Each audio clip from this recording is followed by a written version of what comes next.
di kantor gubernur pun nanti ada anak-anak muda yang bisa menjadi ajudan gubernur atau ajudan wakil gubernur.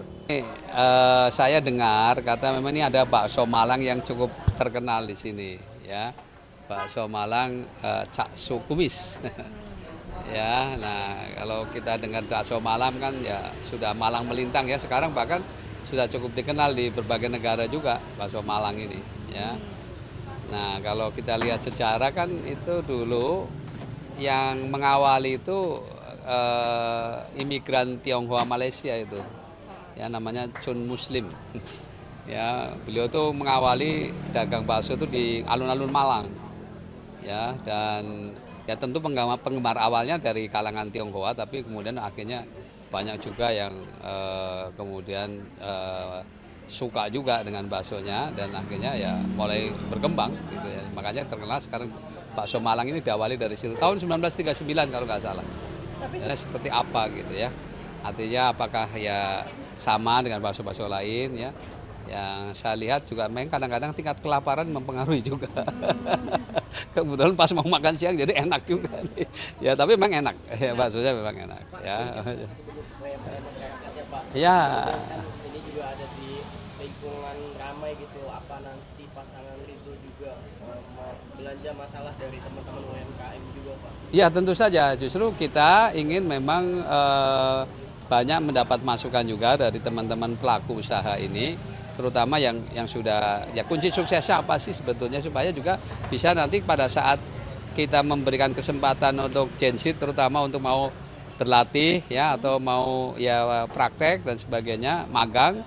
Nah itu kan artinya dia bisa ikut memberikan apa namanya masukan juga ke teman-teman muda yang mau berwirausaha ya. Karena ya saya lagi memotivasi mereka sebaiknya berprinsiplah lebih baik tetap berpendapatan daripada pendapatan tetap, nah, gitu.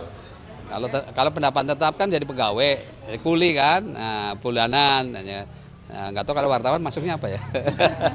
Pak, berarti makan di bakso ini seperti memberikan contoh kepada Gen Z untuk membangun UMKM di Jakarta? Iya, ya saya kira ini jadi justru artinya ada yang penting utamanya adalah kemauan dan mau berlatih, ya.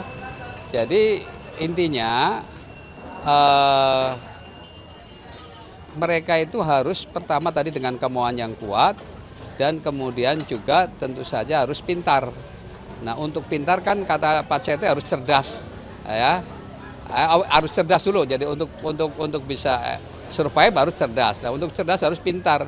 Pintar apa? Di antaranya pintar apa namanya istilahnya mengambil ada peluang. Pintar memanfaatkan peluang, pintar menciptakan peluang. Nah, seperti itulah ya. Jadi seorang Indonesia nggak boleh nyerah gitu ya.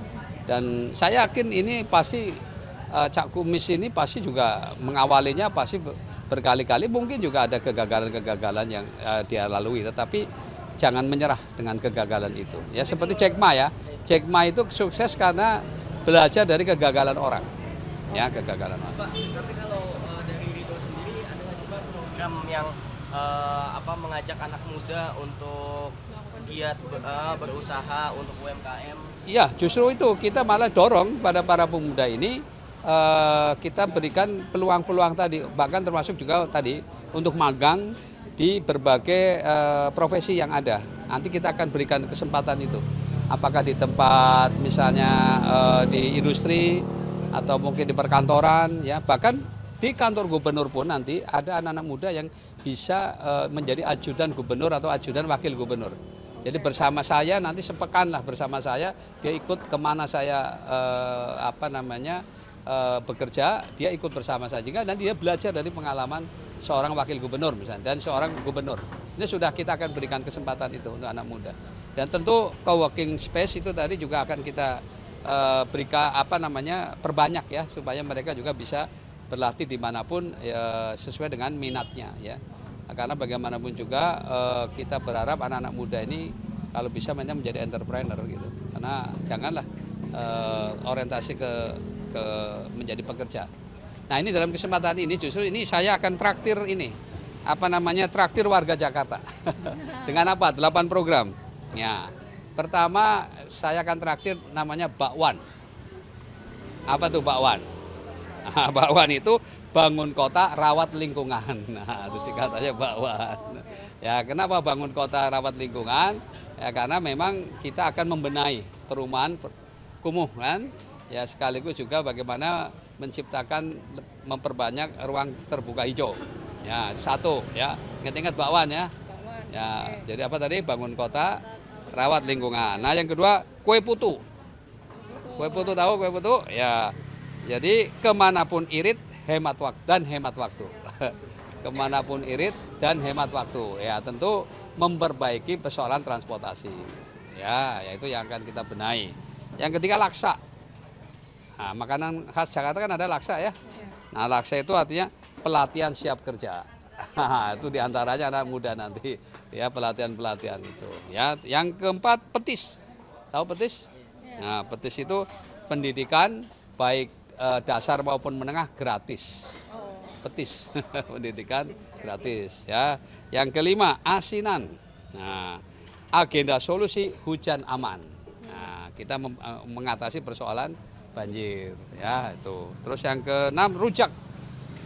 Rumah terjangkau dan terpadu. Ya, jadi kan kita harapkan orang miskin kota pun bisa tetap tinggal di kota. Ya, tidak tersingkir karena tidak lagi mampu untuk bayar ngontrak ataupun bayar untuk cicilan ya.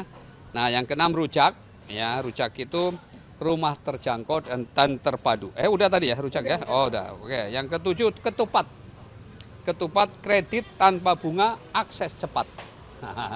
Ketupat ya, kredit tanpa bunga akses cepat. Ya, kita terutama untuk UMKM di antara 500.000 sampai 10 juta tanpa bunga. Ya, itu akan kita prioritaskan. Nah, terakhir semur. Semur itu sembako murah. Ya, terutama nanti dalam setiap bulan sekali kita akan ada pasar murah di setiap kelurahan. Ya, jadi untuk mengatasi supaya tidak terjadi inflasi yang memberatkan warga. Saya kira itu ya. Ya pertama tadi sekolah gratis kan, yang kedua juga kan plus juga dia juga sudah ada backup untuk makanan gratis juga buat mereka ya. Ya nanti ditambah dari Pemda juga gitu ya.